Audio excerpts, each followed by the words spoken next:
துணிக்கிறார். நாமம் மூற்றுண்ட பரிமளமே இன்பரசத்திலும் அதிமதுரம். இயேசுவே ஆத்மநேசரே சாரோனின் ரோஜாவும் லீலி புஷ்பமுமா. பதினாயிரங்களில் சிறந்தோ, பதினாயிரங்களில் சிறந்தோ.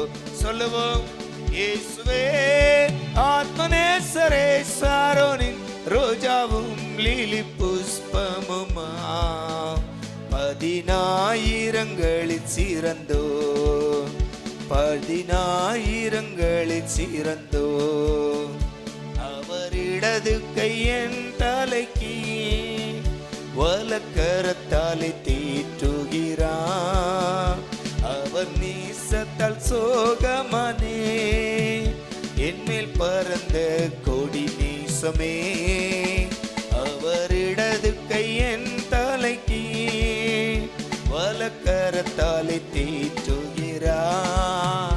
அவர் நீசத்தால் சோகமானே என்மேல் பறந்த கொடி நீசமே. ஆத்மநேசரே சாரோனின் ரோஜாவும் லீலி புஷ்பமுமா. பதினாயிரங்களில் சிறந்தோ, பதினாயிரங்களில். இயேசுவே ஆத்மநேசரே சாரோனின் ரோஜாவும் லீலி புஷ்பமுமா. பதினாயிரங்களில் சிறந்தோ, பதினாயிரங்களில் சிறந்தோ. என் பிரியமே ரூபவதி என அழைத்திடும் இன்ப சத்தம் கேட்டு அவர் பின்னே ஓடிடுவே. அவர் சமூகத்தில் மகிழ்ந்திடுவே. என் பிரியமே ரூபவதி என அழைத்திடும் இன்ப சத்தம் கேட்டு அவர் பின்னே ஓடிடுவே. அவர் சமூகத்தில் மகிழ்ந்திடுவே. இயேசுவே இயேசுவே ஆத்மநேசரே சாரோனின் ரோஜாவும் லீலி புஷ்பமுமா. பதினாயிரங்களில் சிறந்தோ, பதினாயிரங்களில் சிறந்தோ. என்னுடையவர் அவர் மார்பில் சாய்ந்திடுவே. மணவாளியே வா என்பாரே நானும் செல்லுவேன் அந்நேரமே. என் நேசர் என்னுடையவர் அவர் மார்பினில் சாய்ந்திடுவே. மணவாளியே வா என்பாரே நானும் செல்லுவேன் அந்நேரமே. இயேசுவே ஆத்மநேசரே சாரோனின் ரோஜாவும் லீலி புஷ்பமும். ஆமென். பதினாயிரங்களில் சிறந்தோ. இயேசுவே ஆத்மநேசரே சாரோனின் ரோஜாவும் லீலி புஷ்பமுமா. பதினாயிரங்களில் சிறந்தோ, பதினாயிரங்களில் சிறந்தோ. பாரீரருணோதயம் போல் உதித்து வரும் இவர் யாரோ. சூரியன் போல் பிரகாசம் சத்தம் பெருவெள்ள இரைச்சல் போல. சொல்லுங்க. பாரீரருணோதயம் போல். ஆமென். முகம் சூரியன் போல் பிரகாசம் சத்தம் பெருவெள்ள இரைச்சல் போல. இயேசுவே இயேசுவே ஆத்மநேசரே சாரோனின் ரோஜாவும் லீலி புஷ்பமுமா. பதினாயிரங்களில் சிறந்தோ, பதினாயிரங்களில் சிறந்தோ. இயேசுவே ஆத்மநேசரே சாரோனின்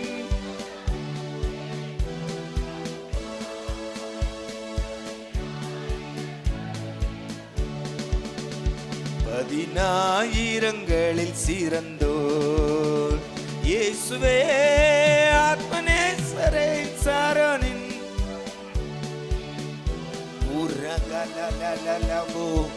ஆண்டவரே, பதினாயிரங்களில் சிறந்தவர் நீர் மட்டுமப்பா. உமக்கு நிகர் ஒருவரும் இல்ல ஆண்டவரே. உள்ளத்துல இருந்து சொல்லுங்க, உள்ளத்துல இருந்து. இயேசப்பா, உமக்கு நிகர் நீங்க மட்டும்தான்ப்பா. உமக்கு நிகர் ஒருவரும் இந்த பூமியில இல்ல ஆண்டவரே.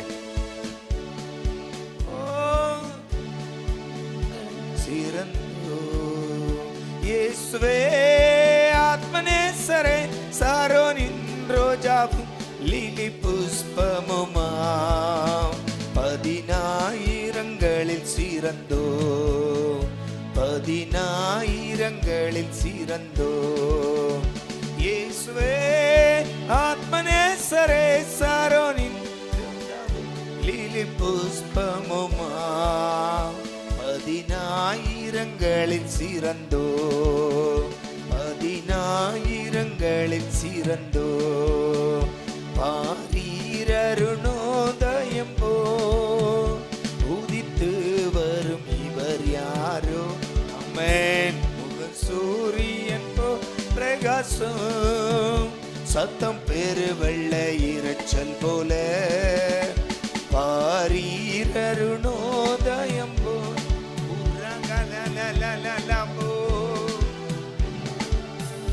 முகன் சூரியன் போல் பிரகாசம், சத்தம் பெரு வெள்ளை இரைச்சல் போல இயேசுவே ஆத்மநேசரே சாரோனின் ரோஜாவும் லிலி புஷ்பமுமா, பதினாயிரங்களில் சிறந்தோ.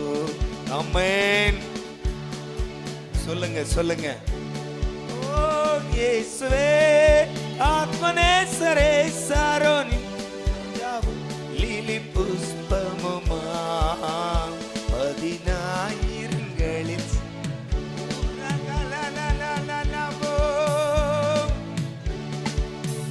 இயேசுவே ஆத்மநேசரே சாரோனின் ரோஜாவும் லிலி புஷ்பமுமா. ஆமென்.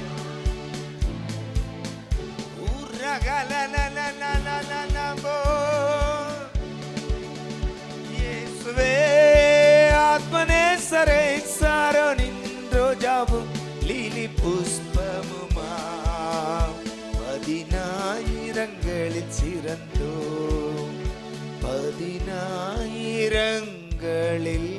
சிறந்தோ. அப்படியே கரங்களை உயர்த்தி இயேசுவே ஆத்மநேசரே சாரோனின்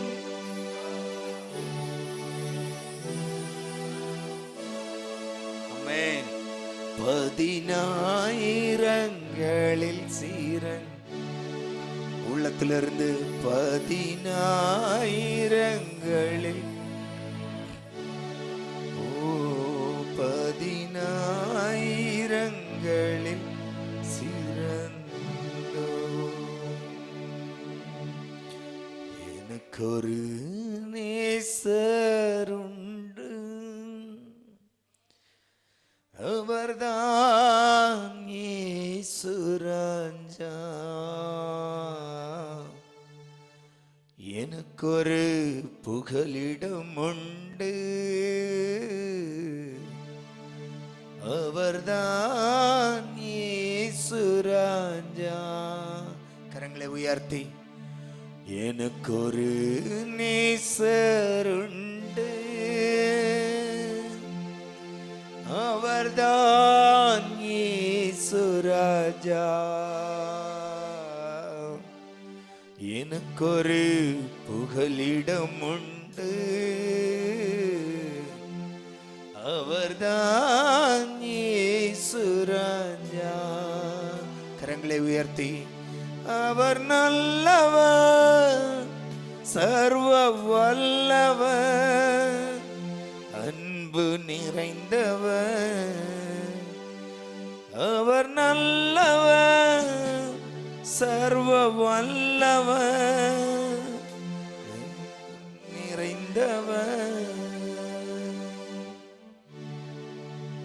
என் அலைச்சல்களை அவர் காண்கிறார். கண்ணீரை துருத்தியில் சேர்த்து வைக்கிறார். என் அலைச்சல்களை அவர் அறிகிறார். என் பலவீனங்கள் அவர் காண்கிறார். ஏற்ற நேரத்தில் உதவி செய்கிறார். சொல்லுங்க, ஏற்ற நேரத்தில் உதவி செய்கிறார். உதவி செய்கிறார். அவர் நல்லவர், சர்வ வல்லவர், அன்பு நிறைந்தவர். அவர் நல்லவர், சர்வ வல்லவர், அன்பு நிறைந்தவர். அவர் சட்டையின் நிழலில் ஆறுதல். அவர் சட்டையின் மறைவில் ஆரோக்கியமே. அவர் சட்டையின் நிழலில் ஆறுதல். அவர் சட்டையின் மறைவில் ஆரோக்கியமே. பலன் பெருகவே சுகம் தருகிறார். பலன் பெருகவே சுகம் தருகிறார். சுகம் தருகிறார். அவர் நல்லவர், சர்வ வல்லவர், அன்பு நிறைந்தவர். சொல்லுங்க, ஆமென். அன்பு நிறைந்தவர். அவர் நல்லவர், சர்வ வல்லவர், அன்பு நிறைந்தவர். எனக்கொரு நேசருண்டு, அவர்தான் இயேசு ராஜா. எனக்கொரு புகலிடம் உண்டு, அவர்தான் இயேசு ராஜா. சொல்லுங்க, எனக்கொரு நேசருண்டு, அவர்தான் இயேசு ராஜா. எனக்கொரு புகலிடம் உண்டு, அவர்தான் இயேசு ராஜா. கரங்களை உயர்த்தி, அவர் நல்லவர், சர்வ வல்லவர், அன்பு நிறைந்தவர். சொல்லுங்க, அவர் நல்லவர், சர்வ வல்லவர், அன்பு நிறைந்தவர். அவர் நல்லவர், சர்வ வல்லவர், அன்பு நிறைந்தவர். இயேசு அன்பு நிறைந்தவர். நல்ல கரங்களை தட்டி அந்த நல்ல தேவனை நன்றியோடு நன்றியோடு, நமக்கு ஒரு நேசர் உண்டு. அவர் சர்வ வல்லமை உள்ள தெய்வம். அவர் சர்வ வல்லமை உள்ளவர். அவர் என்மேல் என்றென்றும் கோபமாயிரார். அவர் என்மேல் என்றென்றும் கோபமாயிரார். அவர் இரக்கமுள்ளவர், அவர் அன்புள்ளவர், அவர் தயவுள்ளவர்.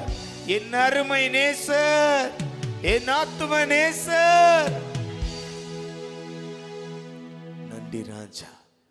ஆண்டவரே, உம்முடைய அன்பும் அரவணைப்பும் எப்போதும் எங்களோடு இருக்கட்டும் ராஜா. அப்படியே அதே பிரசன்னத்துல அப்படியே ஆண்டவரும் இரட்சகருமாகிய இயேசு கிறிஸ்துவின் நாமத்தில் யாவரையும் வாழ்த்துகிறேன். இன்று தியானிக்கும்படியாய் ஆதியாகமம் 5ஆம் அதிகாரத்தில் போகலாம். போன வாரம் யாரை பற்றி பார்த்தோம்? காயின். ஆமென். அவனுடைய வீழ்ச்சியை குறித்து பார்த்தோம் இல்லையா? இல்லையா? ஆமென். ஹல்லேலூயா, ஹல்லேலூயா. இப்போ அடுத்த ஒரு மனிதன் இங்கு 5ஆம் அதிகாரத்தில் சில தலைமுறைகளை குறித்து வேதம் சொல்லுகிறது. ஆமென், அல்லேலூயா. அந்த 5ஆம் அதிகாரம் நீங்க ஃபுல்லா படிச்சீங்கன்னா ஒரு தலைமுறை, ஆதாமுடைய பிள்ளையார் சேத்துக்கு பிள்ளை, இப்படியாய் போகிறது. அங்க ஒரு காரியம் நீங்க புரிந்து கொள்ளலாம். மனுஷனுடைய சராசரி ஆயுள் அங்கு அதிகமா இருக்கிறது. எல்லாம் 900, 700, 777, 895, 910, 930, 969 ஒரு மனுஷனுடைய ஆயுள். ஆமென், அல்லேலூயா. நல்ல கவனிங்க. அப்போ ஆதாமிலிருந்து மனிதன் உருவாக்கப்பட்டு ஆதாமிலிருந்து மனிதன் பலுகி பெருகும் போது அப்ப இந்த சந்ததிகளுடைய ஆயுசு நாட்கள் அதிகமாக இருக்கிறது. ஆமென். எல்லாம் பார்த்தீங்கன்னா சராசரி 900க்கு மேல இருக்கு. அதுல ஒரே ஒரு மனிதன் மட்டும் மிக குறைந்த வருடம், ஜஸ்ட் 365 days, சாரி இயர். ஆமென், ஜஸ்ட் 365 years. ஆமென். யார் தெரியுமா? ஏனோக். ஆமென், அல்லேலூயா, அல்லேலூயா. அந்த ஒரு தலைமுறை, அந்த ஒரு மனிதன் மட்டும் எப்படி சொல்லுது வேதம்? 365 வருடங்கள் ஏனோக்கு வாழ்ந்தான். என்ன காரணம் என்றால் அவன் தேவனோடு சஞ்சரித்து கொண்டிருந்தபடியால் தேவன் அவனை எடுத்துக்கொண்டார் என்று வேதம் சொல்லுகிறது. வாசிங்க 23, 24. ஏனோக்குடைய நாளெல்லாம் 365 வருடம் ஏனோக்கு தேவனோட சஞ்சரித்து கொண்டிருக்கையில் காணப்படாமற் போனான், தேவன் அவனை எடுத்துக்கொண்டார். ஆமென். இந்த தலைமுறையில் நல்ல கவனிங்க, இந்த ஆதாமுடைய இந்த தலைமுறையில் எல்லோரும் மரித்தார்கள் மரித்தார்கள் மரித்தார்கள் மரித்தார்கள் என்று வேதம் சொல்லுகிறது. ஆமென். ஆதாம் மரித்தான், சேத்து மரித்தான், ஏனோசு மரித்தான், அடுத்தது கேனான் மரித்தான், மகலேயா மரித்தான், யாரேத் மரித்தான், ஏனோக்கு எடுத்து கொள்ளப்பட்டான், மெத்சூலா மரித்தான், லாமேக்கு மரித்தான், லாமேக்குக்கு ஒரு பிள்ளை பிறக்கிறான். ஆமென், அல்லேலூயா. கவனிங்க, இந்த தலைமுறைகளை பற்றி சொல்லும் போது எல்லா தலைமுறை பிதாக்களும் மரித்தார்கள் மரித்தார்கள் மரித்தார்கள் என்று சொல்லும் போது ஒரு தலைமுறை மட்டும் வேதத்தில் வித்தியாசமாய் எழுதப்பட்டிருக்கிறது, ஏனோக்கு. ஆமென். ஏனோக்கு 365 வருடங்கள் இந்த பூமியில் வாழ்ந்தாலும் அவன் மரிக்கவில்லை. ஆமென், அல்லேலூயா. ஏன் அன்னைக்கு ஏனோக்குடைய ஆயுசு மட்டும் குறைவாய் இருக்கிறது? அவன் தேவனால், அவன் மரிக்காமல் தேவனால் எடுத்து கொள்ளப்படுகிறான் தேவனிடத்தில். ஆமென், அல்லேலூயா. ஏன்னா அவனுடைய வாழ்க்கை வேதம் அப்படித்தான் சொல்லுகிறது, அவன் தேவனோடு சஞ்சரித்து கொண்டிருந்தான். ஆமென். அபிரகாமை குறித்து அப்படி சொன்னதில்லை. ஆமென், அல்லேலூயா. ஆதாமை குறித்து அப்படி சொன்னதில்லை. ஆண்டவரோடு சஞ்சரித்து கொண்டிருந்தான் ஆதாம் என்று சொல்லப்படவில்லை. ஆமென். ஆனால் இந்த ஒரு தலைமுறை, இந்த ஏனோக்கை குறித்து மட்டும் ஆண்டவர் வேதம் தெளிவாய் பதிய வைக்கிறது. அவன் தேவனோடு சஞ்சரித்து கொண்டிருந்தான், எனவே அவனுக்கு மரணம் வரவில்லை. ஆமென், அல்லேலூயா. இன்னும் அப்படியே கொஞ்சம் பின்னாடி போனோம்னா நமக்கு தெரியும், ஏதேன் தோட்டத்தில் ஆதாமை ஆண்டவர் சபித்த போது சொன்னார், நீ அந்த விலக்கப்பட்ட கனியை புசிக்கிற நாளில் சாகவே சாவாய். ஆதாமுடைய சந்ததி தான் ஏனோக். ஆனால் ஏனோக்கு மரிக்கவில்லை. ஆமென். எத்தனை பேருக்கு புரியுது? ஆமென், அல்லேலூயா. ஒரு சபிக்கப்பட்ட சந்ததியில் வந்தாலும், ஒரு சபிக்கப்பட்ட தலைமுறையில் வந்தாலும், ஒரு தலைமுறை எழும்பி நின்றது. அந்த தலைமுறை தேவனோடு சஞ்சரித்தது. அவனில் இருந்த அந்த தேவன் கொடுத்த, இந்த பூமியில் தேவன் கொடுத்திருந்த சாபம் அவனை பற்றி கொள்ளவில்லை. அல்லேலூயா, அல்லேலூயா. அப்போ ஆண்டவரோடு சஞ்சரிக்கிற ஒரு தலைமுறை, ஆமென், சாபத்தை மாற்றுகிறது. ஆமென். ஆண்டவரோடு சஞ்சரிக்கிற ஒரு தலைமுறை தன்னுடைய பிதாக்களுடைய சாபத்திலிருந்து விடுபடுகிறது. ஆண்டவரோடு சஞ்சரித்த ஒரு தலைமுறை பிதாக்களுக்கு கொடுக்கப்பட்ட சாபமாயிருந்தாலும் அதிலிருந்து வேறுபட்டு ஆண்டவரோடு தேவனோடு சஞ்சரித்து தேவனாலே எடுக்கப்படுகிறது. ஆமென். ஆதாமுக்கு கொடுத்த சாபம் மரணம். ஆனால் அந்த மரணத்தை ருசி பார்க்காமலே ஏனோக் என்ற ஒரு சந்ததி அவன் எடுத்துக் கொள்ளப்படுகிறார். ஆமென், அல்லேலூயா. இந்த அதிகாரத்தினுடைய சிறப்பு அதுதான். ஆமென். இவ்வளவு தலைமுறையை நல்ல கவனிங்க. அங்கு எந்த தலைமுறையை பற்றி விவரமா அங்கு சொல்லப்படவே இல்லை. இவன் அவனை பற்றான், அவன் இவனை பற்றான், இவன் அவனை பற்றான், அவன் அவனை பற்றான், அவ்வளவுதான். ஆனா ஏனோக்கை மட்டும் அங்கு ஒரு வாக்கியம் ஆண்டவர் குறிப்பிடுகிறார். அவன் தேவனோடு சஞ்சரித்தான். ஆமென், அல்லேலூயா, அல்லேலூயா. அப்போ இப்படிப்பட்ட ஒரு தலைமுறை சபிக்கப்பட்ட அதே தலைமுறையிலிருந்து அந்த சாபத்துக்கு விலகி தேவனால் எடுத்துக் கொள்ளப்படுகிறது. ஆமென். அப்போ தேவனோடு சஞ்சரிக்கிற தலைமுறை என்றென்றும் கெட்டு போவதில்லை. ஆமென், அல்லேலூயா. தேவனோடு சஞ்சரிக்கிறாயா? தேவனோடு உறவாடுகிறாய்? தேவனோடு நடக்கிறாய்? தேவ ஆலோசனையில் நடக்கிறாய்? ஆவியானவரால் நடத்தப்படுகிறாய் என்றால் உன் சந்ததி ஒரு நாளும் கெட்டு போகாது. ஆமென். அது எப்பேற்பட்ட சபிக்கப்பட்ட குடும்பத்தில் இருந்தாலும், எப்பேற்பட்ட சபிக்கப்பட்ட தலைமுறையில் நீ பிறந்திருந்தாலும், எப்பேற்பட்ட குடும்பத்தில் நீ பிறந்திருந்தாலும், ஆண்டவரோடு சஞ்சரிக்கிற ஒரு தலைமுறைக்கு என்றென்றும் கெடுதல் வருவதில்லை. ஆமென், அல்லேலூயா, அல்லேலூயா. இது இப்படியே போகட்டும். ஏனோக்குடைய காரியம் முடிகிறது. 365 வருஷம்.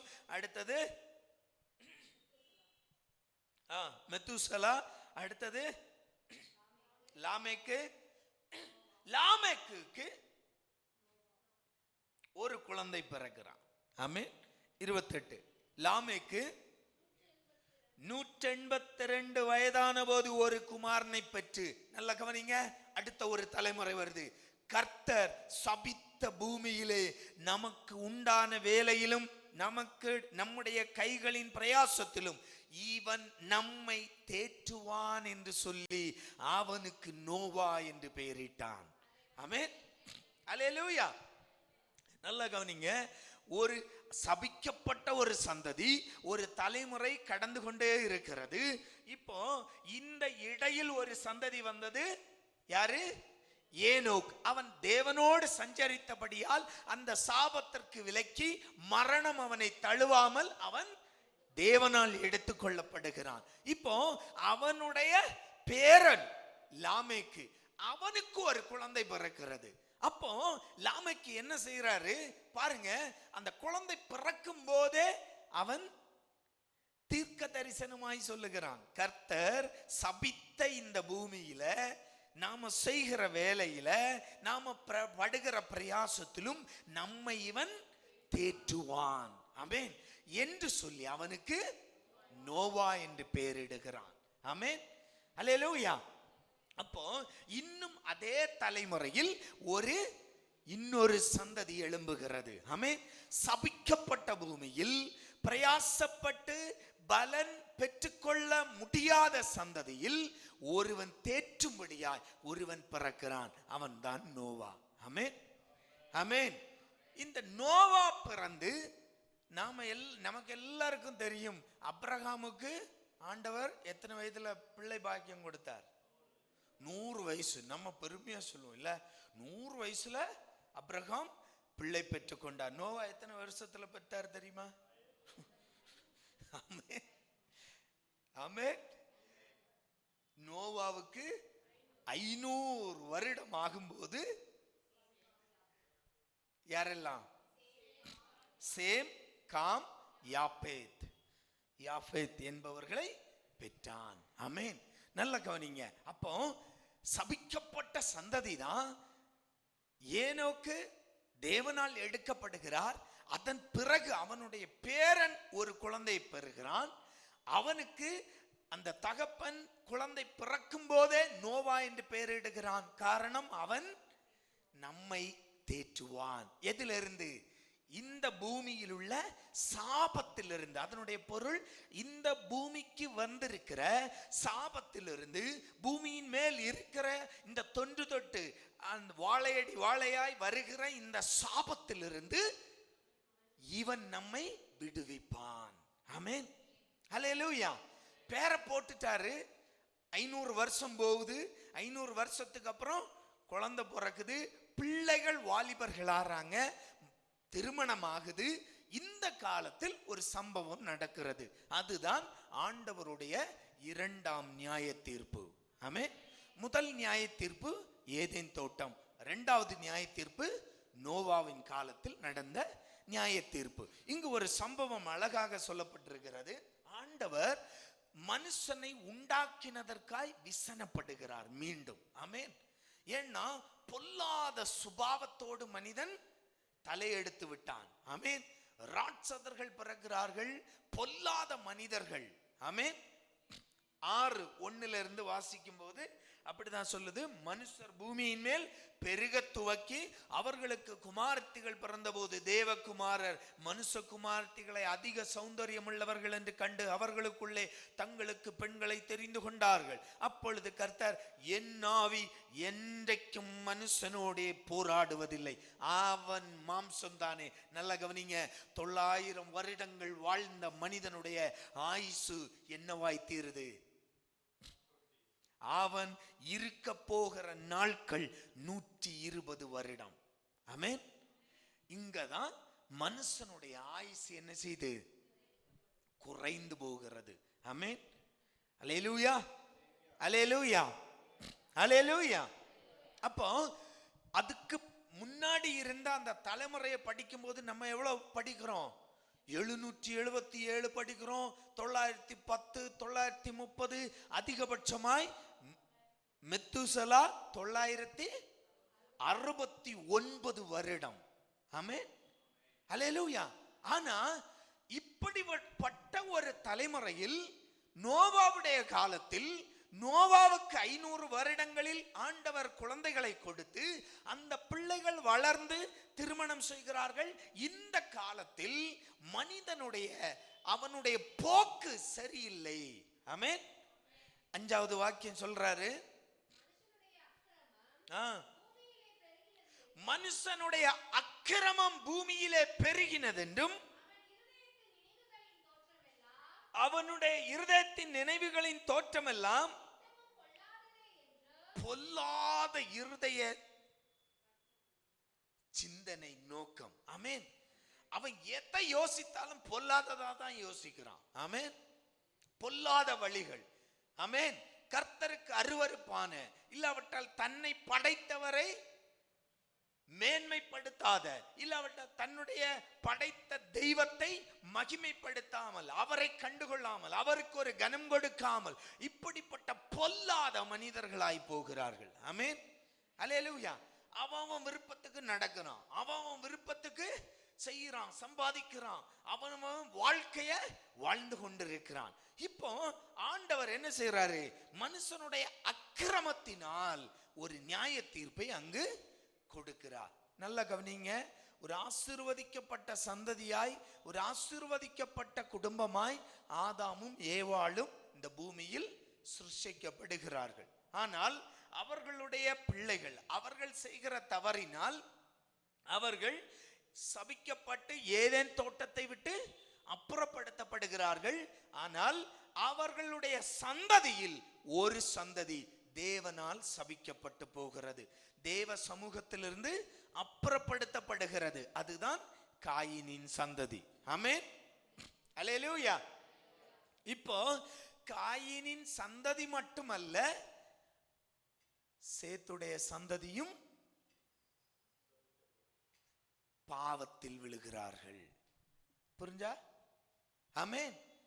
சபிக்கப்பட்டது காயினுடைய சந்ததி, அப்புறப்படுத்தது தேவ சமூகத்திலிருந்து அப்புறப்படுத்தப்பட்டது காயினுடைய சந்ததி. ஆனால் வருடங்கள் தலைமுறைகள் மாற மாற மாற எல்லாவனும் ஒரே போல வாழ பழகிட்டான். ஆமென். வித்தியாசமே தெரியல. எவன் ஆசீர்வதிக்கப்பட்டவன், எவன் ஆசீர்வாதமான சந்ததி, எது சேத்துடைய சந்ததி, ஒண்ணுமே வித்தியாசம் தெரியல. எல்லா சந்ததியும் ஒரே போல வாழுது. ஆமென். அங்க பெண்ணு எடுக்கிறான், இங்க பெண்ணு எடுக்கிறான், அங்க கொடுக்கிறான், இங்க கொடுக்கிறான். இதுக்கு மத்தியில தேவகுமாரர்கள் மனுஷகுமார்த்திகளை மனம் முடிக்கிறார்கள், ராட்சதர்கள் உருவாகிறார்கள். 4வது வாக்கியம் சொல்லுது, அந்நாட்களில் ராட்சதர் பூமியிலே இருந்தார்கள். ஆமென். எல்லாம் பொல்லாத வழியா இருக்கிறது, எல்லாம் பொல்லாத வாழ்க்கை. யாருடைய சந்ததி? மொத்த சந்ததியும். ஆமென். சேத்துடையதா இருக்கட்டும், காயினுடையதா இருக்கட்டும், இப்ப வித்தியாசமே இல்லை. சேத்துவுக்கும் காயினுடைய சந்ததிக்கும் வித்தியாசமே கிடையாது, எல்லாம் ஒரே போல இருக்கு. ஆமென். ஆனால் இதில் வந்த ஒரே ஒரு தலைமுறை மட்டும் நீதிமானாய் வாழ்கிறான், அதுதான் நோவா. ஆமென். 6வது வாக்கியம் சொல்றாரு, தாம் பூமியிலே மனுஷனை உண்டாக்கினதற்காக கர்த்தர் மனஸ்தாபப்பட்டார், அது அவர் இருதயத்துக்கு விசனமாயிருந்தது. ஆமென். ஆசீர்வதிக்கப்பட்டவனும் சபிக்கப்பட்டவனும் வித்தியாசம் இல்லாமல் 2 பேரும் ஒரே போன்ற வாழ்க்கை வாழ்கிறார்கள். பூமியில் பாவம் பெறுகிறது, ஆண்டவருடைய கட்டளையை மீறுகிறார்கள். கர்த்தருக்கு மகிமைப்படுத்த கர்த்தரோடு சஞ்சரித்த ஒரு தலைமுறையில் பிறந்தவன் கூட தேவ சத்தம் கேட்பதற்கு தயாரில்லை. ஆமென். ஆனால் இதில் ஒரே ஒருவன் மட்டும் அவன் உத்தமனாய் ஆண்டவரை பின்பற்றினான். ஆமென். அப்பொழுது கர்த்தர், நான் சிருஷ்டித்த மனுஷனை பூமி மேல் வைக்காமல் மனுஷன் முதற்கொண்டு மிருகங்கள், ஊரும் பிராணிகள், ஆகாயத்து பறவைகள் பரியந்தமும் உண்டாயிருக்கிறவைகளை நிக்கிரகம் பண்ணுவேன். ஆமென். அல்லேலூயா. நிக்கிரகம் பண்ணுவேன் என்றால் அனுக்கிரகத்துக்கு ஆப்போசிட். ஆமென். ஆமென். அல்லேலூயா. அல்லேலூயா. அனுக்கிரகம் என்றால் ஆசீர்வாதம், நிக்கிரகம் என்றால் அழிவு. ஆமென். அல்லேலூயா. பாருங்க, நிக்கிரகம் பண்ணுவேன், நான் அவர்களை உண்டாக்கினது எனது, எனக்கு மனஸ்தாபமாய் இருக்கிறது. 8வது வாக்கியம், நோவாவுக்கோ கர்த்தருடைய கண்களில் கிருபை கிடைத்தது. ஆமென். அல்லேலூயா. அல்லேலூயா. காரணம் 9வது வாக்கியம், நோவாவின் வம்ச வரலாறு.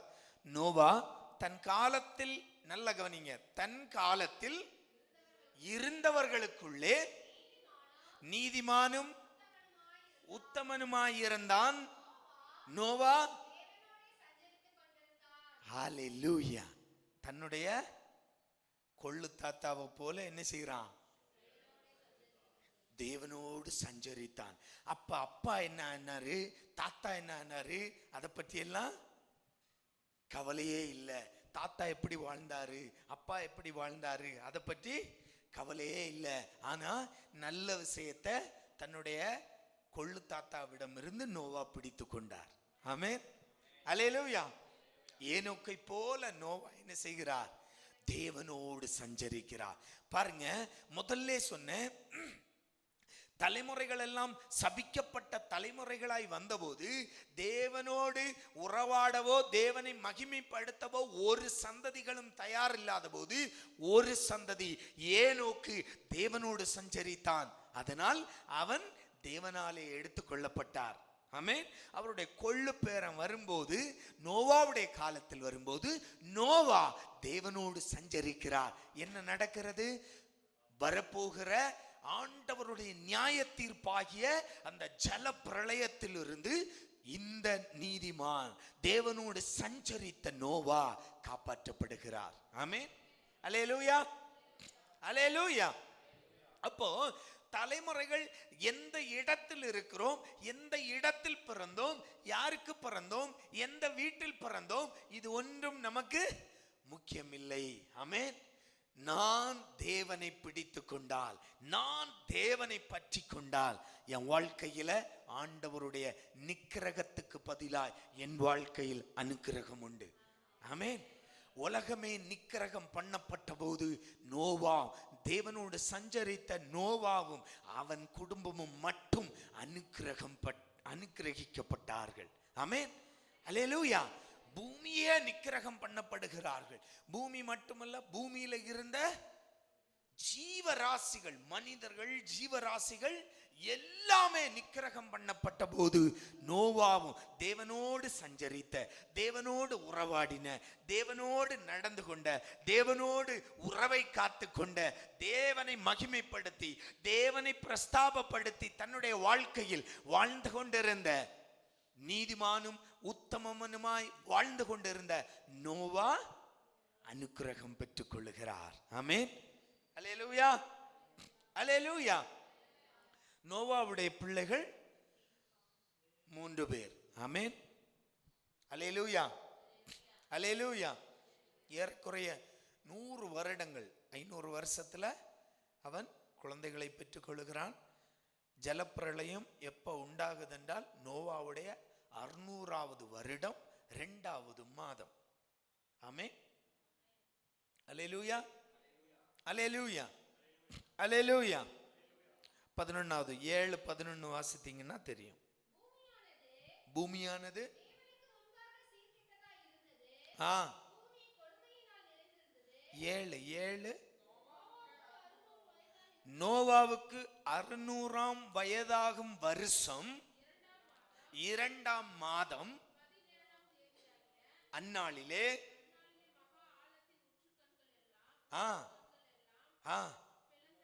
ஓ 40 நாள் இரவும் பகலும் பூமியின் மேல் மழை பெய்ய நியாய தீர்ப்பு உண்டாகிறது. ஆமென். அப்போ இந்த ஏறக்குறைய 100 வயது 100 வருஷம் இல்ல, கொஞ்சம் குறைவா இருந்திருக்கலாம். ஆமென். அவ்வளவு வருஷம் ஆண்டவர் நோவாவை தயார்படுத்துகிறார். ஆமென். பேழையை செய்ய சொல்லி நோவா பிரசங்கம் பண்ணுகிறான். மழை வர போகுது, எல்லாரும் மனம் திரும்புங்க. பேழையை செய்தவன், பேழைக்கு ஆணி அடிச்சவன், பேழைக்கு தார் பூசினவன் ஒரு பயப்புள்ள மனம் திரும்பினா இல்லை. ஆமென். அல்லேலூயா. அல்லேலூயா. அல்லேலூயா. நோவா பேழை செய்ய வேலையாட்களை வைக்கிறான். நாம இன்னைக்கு நினைக்கிறபடி, நாம இன்னைக்கு உள்ள பழக்க வழக்கத்தின்படி கொஞ்சம் யோசித்து பாருங்க. காலையில வேலைக்காரன் வர்றான், நம்ம வேலைக்கு அமர்த்துறோம்.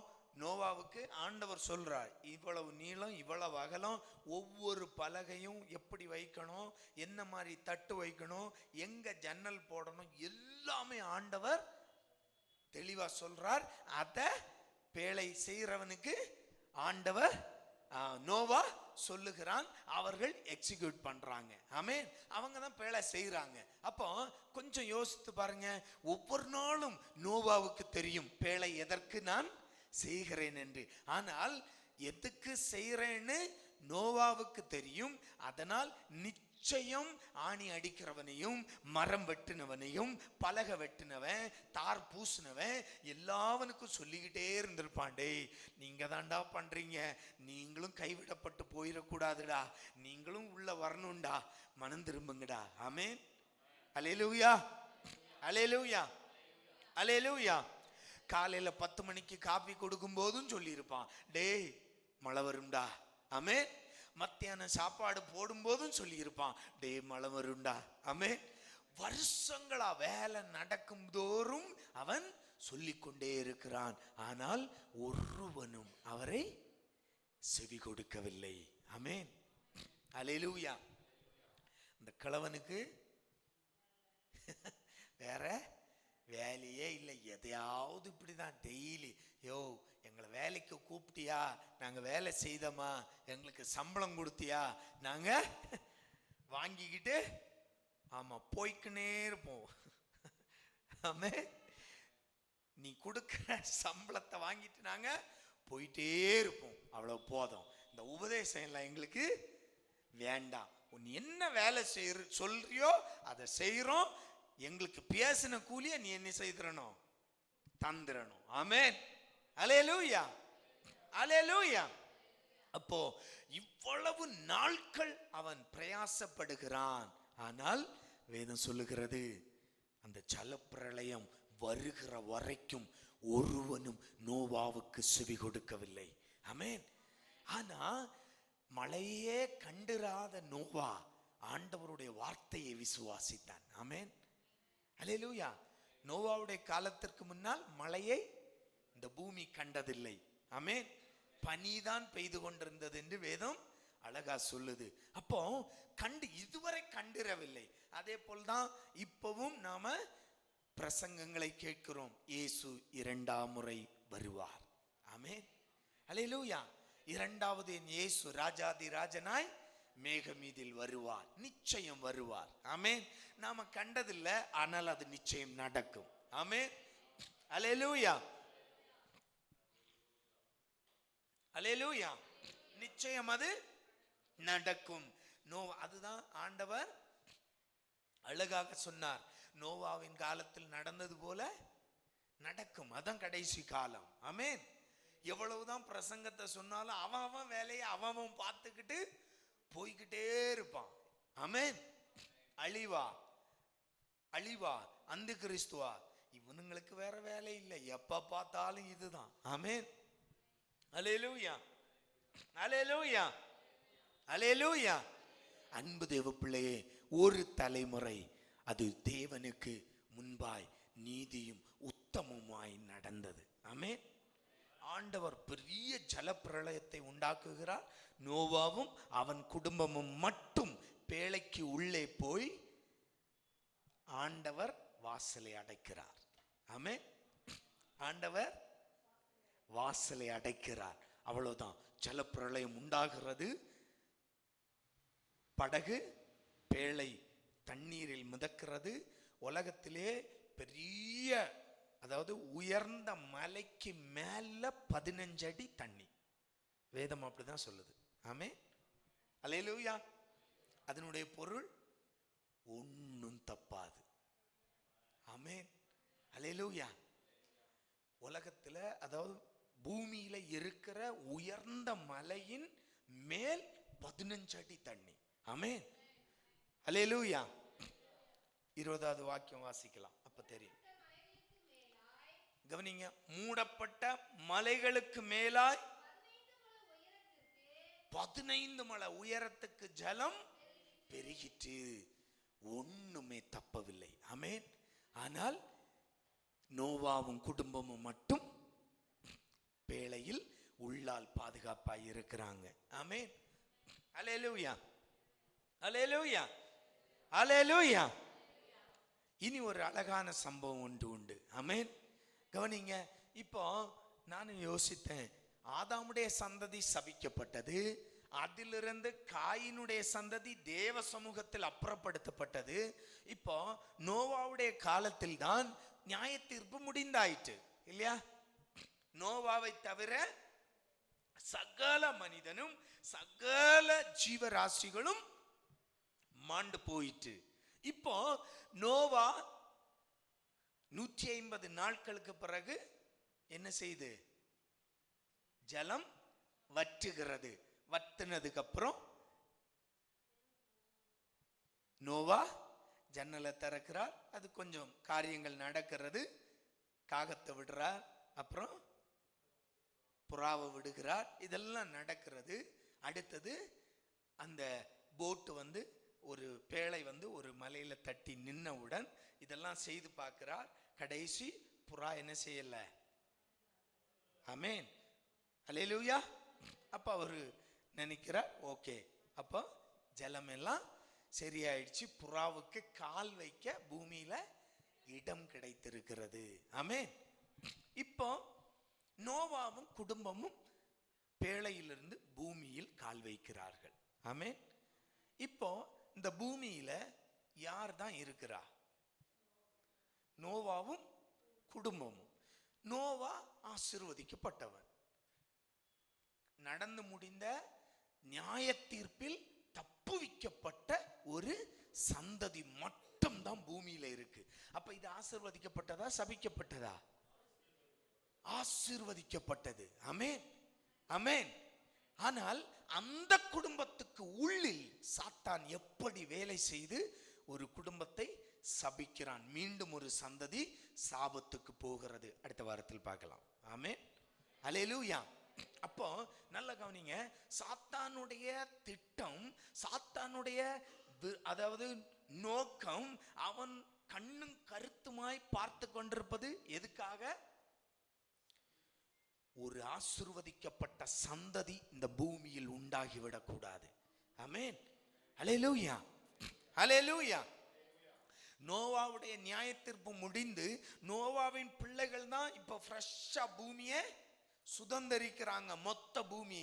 ஆனால் அப்படிப்பட்ட ஆசீர்வதிக்கப்பட்ட நீதிமானும் உத்தமனுமாய் நடந்த நோவாவின் சந்ததியில் மீண்டும் ஒரு சபிக்கப்பட்ட ஒரு தலைமுறை உண்டாகிறது. ஆமென், அல்லேலூயா, அல்லேலூயா.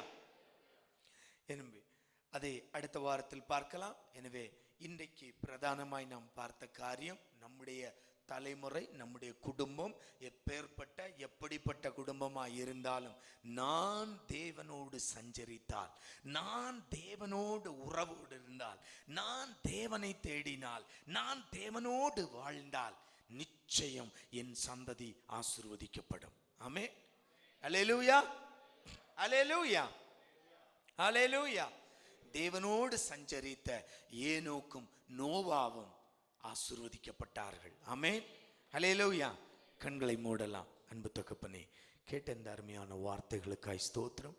தேவனுடைய கரம் அடியங்களோடு இருப்பதற்காய் நன்றி. விசேஷமாய் இன்று கேட்ட வாக்கியங்கள் போல தலைமுறைகள் தலைமுறைகள் சபிக்கப்பட்ட போது அதில் ஒருவன் உம்மோடு சஞ்சரித்து ஆண்டவரே உம்மால் எடுத்து கொள்ளப்பட்டது போல இன்னொருவன் உம்மோடு சஞ்சரித்து வந்த பெரிய ஒரு நியாய தீர்ப்பு, பூமியின் மேல் வந்த நியாய தீர்ப்பில் தன்னையும் தன்னுடைய குடும்பத்தையும் காத்து கொண்டது போல ஆண்டவரே நாங்களும் உம்மோடுள்ள உறவில் இன்னும் பலப்பட்டு அனுக்கிரகம் பெற்ற பிள்ளைகளாய் வாழ தேவக்கரம் கிரியைகளை சேட்டும் அப்பா. எங்களை தாங்கிக் கொள்ளட்டும், பாதுகாத்து கொள்ளட்டும்.